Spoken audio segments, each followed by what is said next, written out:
برصغیر میں انگریزوں کے خلاف جن لوگوں نے حقیقی مزاحمت کی تھی ان کی تاریخ پڑھنا چاہتے ہیں۔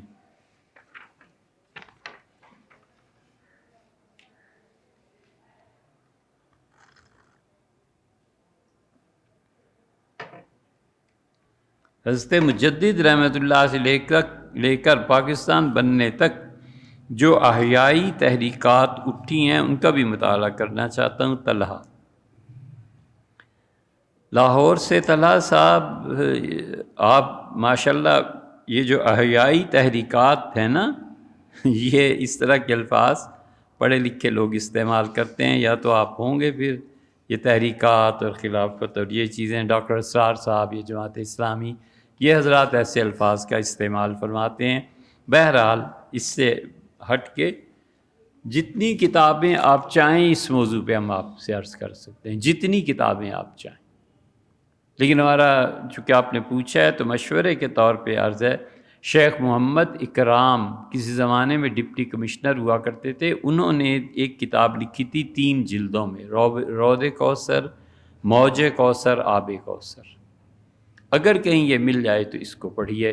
حضرت مجدد الفسانی سرہندی رحمۃ اللہ سے لے کے اور پاکستان بننے تک بہت چیزیں اس میں مل جائیں گی۔ 3 کتابیں ہیں، ایک ہی مجموعہ ہے، رود کوثر، آب کوثر، موج کوثر، اس کو پڑھیے۔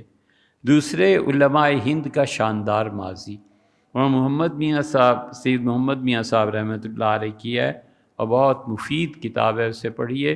اس میں بعض جگہیں ایسی ہیں جن پہ تبصرہ کیا جا سکتا ہے، مگر مجموعی طور پہ وہ کتاب بڑی اچھی ہے۔ تیسرے اس سلسلے میں اگر آپ نے پڑھنا ہونا تو ہے تو مشکل کتاب، مگر بہت بہت گہری کتاب ہے، اور وہ مختار مسعود، اللہ تعالیٰ غریق رحمت فرمائے اور اللہ تعالیٰ جنت میں ان کے درجات بلند کرے اور اللہ انہیں اپنا خاص قرب نصیب فرمائے۔ مختار مسعود کی 5 کتابیں پڑھی، شیر کا بچہ ہے، 5 کتابیں، لیکن کمال کیا ہے، 85-87 سال عمر پائی، لیکن افسوس کہ اس پاکستان میں 5% بھی ایسے نہیں ہیں جو اس کی کتابیں سمجھ سکیں،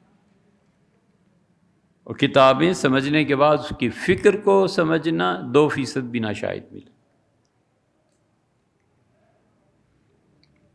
اس ملک کا وہ باشندہ نہیں تھا اور علی گڑھ کے پڑھے ہوئے تھے۔ علی گڑھ کو جن لوگوں پہ فخر کرنا چاہیے، اور علی گڑھ کی تاریخ میں یہ روشن ستارے، کمال کے آدمی یہ تھے۔ مختار مسعود ان کی ساری کتابیں پڑھی ہے، تو ایک ہم نے شیخ محمد اکرام کا کہا، یہ بھی شاید علی گڑھ کے ہی پڑھے ہوئے تھے۔ ایک دوسرے ہم نے محمد میاں صدیقی، سید محمد میاں صاحب رحمۃ اللہ کا ذکر کیا، وہ دارالعلوم دیوبند کے تھے، اور تیسرے مختار مسعود صاحب کا، یہ دیوبند کے پڑھے ہوئے تھے۔